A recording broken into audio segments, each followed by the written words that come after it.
በትግራይ ጦርነት ወቅት ከኤርትራ ሰራዊት ጋር አብረው ክልሉን ሲያዘርፉ፣ ሲያወድሙ፣ የትግራይን እናቶች ሲያስደፍሩና ሲገድሉ የነበሩት ጠቅላይ ሚኒስትር አብይ አህመድ ይህንን ክደው የኤርትራ ጦር ፈጽሞ ወደ ግዛታችን አልገባም ብለው ሲከራከሩ የነበሩ አብይ አህመድ አሁን ደግሞ ማሊያ ቀይረው በትግራይ ጦርነት ወቅት የትግራይን ህዝብ አትንኩብኝ ብዬ ኤርትራን ስለምን ነበር የሚል አስገራሚም አስተዛዛቢም ንግግር ተናግረዋል።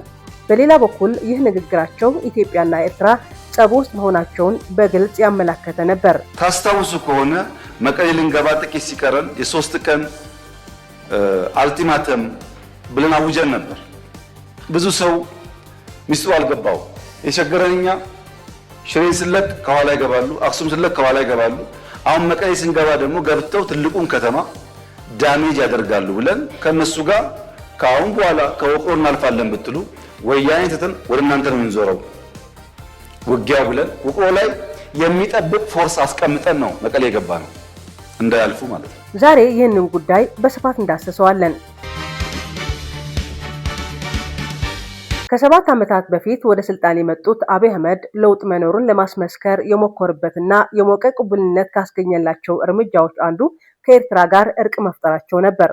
ከ20 ዓመታት በላይ ሰላምም ጦርነትም የለውም በሚል በሁለት ጠርዝ የሚተረጎመው የኤርትራና የኢትዮጵያ ግንኙነት እርቅ ወደሚል አንድ ስያሜ እንዲጠራ ማድረጋቸው ነበር።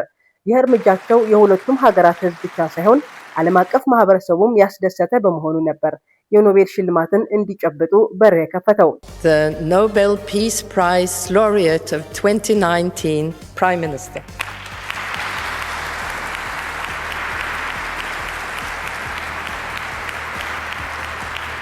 ምንም እንኳን ይህ የሁለቱም ሀገራት ግንኙነት ህዝቦቻቸውን ያስደሰተ ብሎም ያሳረፈ ቢሆንም የመሪዎቻቸውም ሆነ የሽማምንታቸውን ከአስመራ አዲስ አበባ በተደጋጋሚ ጉብኝት የሞቀ ፍቅር ቢፈጥርም በየጊዜው የሚፈራረሙት ስምምነት ጥርጣሬንና ቅሬታን የፈጠረው ግን ወዲያ ነበር። በርከት ያሉ ፖለቲከኞች ግንኙነቱን ሆነ ስምምነቱ መርህን የተከተለ እንዲሆን ለህዝብ ግልጽ እንዲደረግ ቢወተውቱም ሰሚ ያገኙ አልነበረም። በተለይ በትግራይ ክልል የነበሩ የፖለቲካ ልሂቃን የሁለቱም ሀገራት የግንኙነት ማዕከል በትግራይ ላይ ጦርነት ማወጅ ነው በማለት ሲናገሩ ነበር። ይህ ጉዳይ በድፍረት የተናገሩ የመሃል ሀገር ፖለቲከኞች ሆኑ የሞጎቱ ጋዜጠኞች መደመርን የነቀፉ ናቸው በሚል ለእስር ተዳርገውም እንደነበር አይዘነጋም። የቅሬታ እየተሽከረከረ ሳለ ነበር ኢህአዴግ በይፋ ፈርሶ ህወሓትን ያላካተተ የብልጽግና ፓርቲ የተመሰረተው። ይህ መሆኑ በፌደራል መንግስትና ጠቅልሎ መቀሌ በገባው ህወሓት መካከል የነበረው የቃላት ወርወራና የይዋጣልን ግብዣ ወደ ጦርነት የተሻገረው። ያኔ ነበር የኢትዮጵያና የኤርትራ መርህ አልባ የተባለው ግንኙነት ግልጽ ያለ መልኩን ይዞ ብቅ ያለው። ስምምነታቸው ሀገሪቱ በአንድ ወገን ቆመው ህወሓትን ለመውጋት መሰለፋቸው ያረጋገጠ ነበር። የሰሜን እዝ በህወሓት ሰራዊት ተጠቃ በሚል ሰበብ የመሳሪያ ቃታ ተሳበ። ጦርነት ተጀመረ። በዚህ መሃል የኤርትራ ጦር ወደ ትግራይ ድንበር መግባቱ የተሰማው ሳይውል ሳያድር ነበር። የብልጽግና መንግስትና የጦር አዛዦች ግን ይህ ጉዳይ በጽኑ እያወገዙ አስተባበሉም።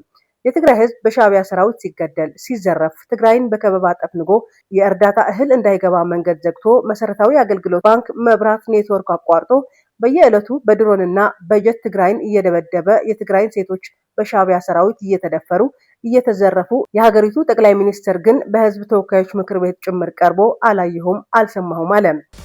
የመጀመሪያው ዙር ውጊያ ሽሬ ካስለቀቅን በኋላ የኤርትራ ጦር ከኋላ ኋላ ተከትሎ ሽሬ ገብቶ የአንዳንድ ሰዎችን ግለሰቦች ቤት ማፍረስ ፎቅ ማፍረስ ሲጀምር ጸብ ተጀምሯል። አልተናገርንም እንጂ አክሱም ይዘን ስናልፍ አክሱም ገብቶ ወጣቶች በጅምላ ሲረሽን ጸብ ተፋፍሟል።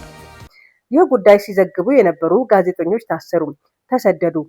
ፖለቲከኞች በሀገር መክዳት ወንጀል ተከሰሱ። ጉዳዩን በቅርበት ሲከታተሉ የነበሩ የዓለም አቀፉ ማህበረሰብ ግን የኤርትራ ጦር እንዲወጣ ከፍተኛ ጫና እያሳደሩ ነበር። ይህ ተከትሎ የኤርትራ ጦር ወደ ኢትዮጵያ አልገባም ብለው ሲከራከሩ የነበሩት ጠቅላይ ሚኒስትር አብይ የቀደመ ቃላቸው ዘንግተው ወደ ሚዲያ ወጥተው የኤርትራ ሰራዊት ከኢትዮጵያ ግዛት መውጣቱን ተናገሩ። በሌላ መልኩ ስለ ሰራዊቱ በጦርነቱ መሳተፉን በይፋ አመኑ። ከዚህ አልፎም የኤርትራ መንግስት ከጎናችን ስለቆመ እናመሰግነዋለን አሉ። ዘንድሮ ከኤርትራ ጋር ታርቀን ባይሆን ኖሮ ምን ሊፈጠር እንደሚችል መገመት ያስቸግራል።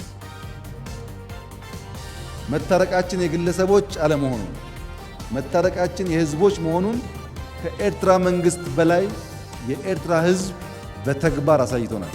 በጦርነቱ ተሳታፊ የነበሩ ሁሉም ታጣቂዎች የጦር ወንጀሎች ስለመፈጸማቸው የኢትዮጵያ ሰብአዊ መብቶች ኮሚሽንም የተባበሩት መንግስታት ድርጅትም አምነስቲ ኢንተርናሽናልም በተደጋጋሚ ገልጿል። ከ2 ዓመታት በላይ የተካሄደው ጦርነት በደቡብ አፍሪካ ፕሪቶሪያ በተደረገ ስምምነት ቢቋጭም በአንድ መልኩ ደግሞ የኢትዮጵያና የኤርትራ ጸብ መጀመሪያ ሆኖ ብቅ አለም።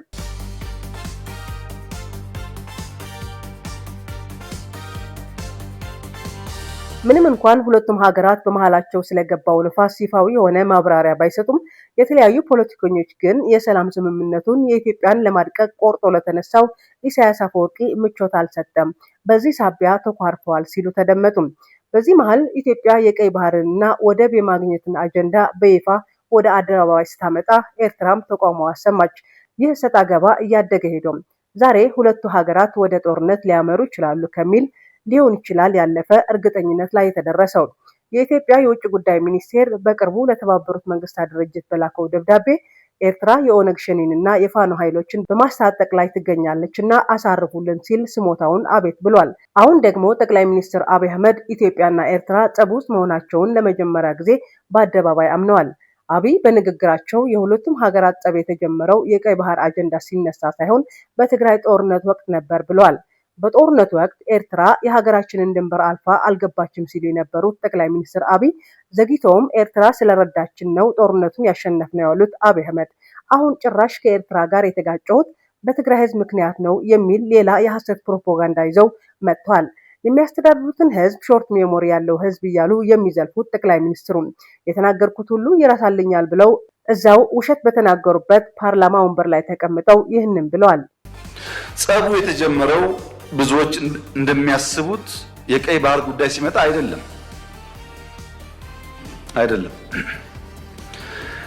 በትግራይ ውጊያ ሲጀመር የመጀመሪያው ዙር ውጊያ ሽሬ ካስለቀቅን በኋላ የኤርትራ ጦር ከኋላ ተከትሎ ሽሬ ገብቶ የአንዳንድ ሰዎችን ግለሰቦች ቤት ማፍረስ፣ ፎቅ ማፍረስ ሲጀምር ጸብ ተጀምሯል። አልተናገርንም እንጂ አክሱም ይዘን ስናልፍ አክሱም ገብቶ ወጣቶች በጅምላ ሲረሽን ጸብ ተፋፍሟል። አድዋን ይዘን ስናልፍ አድዋ ሄዶ ፋብሪካዎች ሲፈታታ ሲሰርቅ ጸብ ተጋግሏል። አዲግራት ደርሰን የመድኃኒት ፋብሪካውን የሚነቀለውን ነቅለው የማይነቀለውን ሲያፈራርሱ ጸቡ ጫፍ ደርሷል። ጭራሽ በወቅቱ የኢትዮጵያ መንግስት ከሁለቱም ኃይሎች ጋር መዋጋት ስለማይችል እርምጃ መውሰድ ስለተቸገርኩ በገዱ አንዳርጋቸውና ደመቀ መኮንን የሚመራ ልዑክ በተለያየ ጊዜ ወደ አስመራ ልክ የነበራሉ። ግን የኢትዮጵያ መንግስት ያኔ በዚህም ለመዋጋት ብቃት አልነበረው። ውስን ኃይል ነበረ። ሽሬን ከያዝን በኋላ ያጠቃነውን ጣት እንከተል ነበር እንጂ የያዝነውን ቦታ እያጸናን አንሄድም። ይህ ጉዳይ የተከበረው ምክር ቤት ለዛሬ ዋጋ የለውም። ለታሪክ ማንሳት የምንፈልገው ጉዳይ አክሱም ወጣቶች ሲገደሉ፣ አድዋ ሲዘረፍ፣ አዲግራት ሲዘረፍ በርካታ ኢንቮይ ወደ ኤርትራ ልኬያለሁ። የላኳቸው ሰዎች ገሚሱ አሁን ከኛ ጋር የሉ። ለምሳሌ ክቡር አቶ ገዱ ያኔ የውጭ ጉዳይ ሚኒስትር ነበሩ።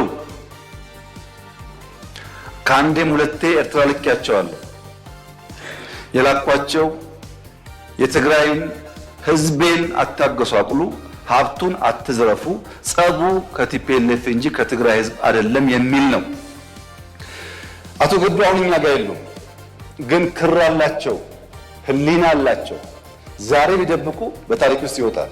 ለምን ጉዳይ ነው እንደተነጋገሩ እሳቸውም ያውቃሉ፣ ሻዕቢያም ያውቃል፣ እኛም እናውቃለን። ለትግራይ ህዝብ ብዬ ከሻዕቢያ ጋር ተጣላሁ የሚለው አብይ አህመድ በሻዕቢያ ደህንነቶች ያዘረፈው ህዝብ የኤርትራ ወታደሮች ስለምንን የኢትዮጵያን ድንበር አልፈው እንዲገቡ ተፈቀደላቸው ብሎ በመጠየቁ ያሰሩትና ያሳደዱት የኢትዮጵያ ህዝብ እሳቸው እንደሚሉት ሾርት ሜሞሪ ስላልሆነ አይዘነጋውም።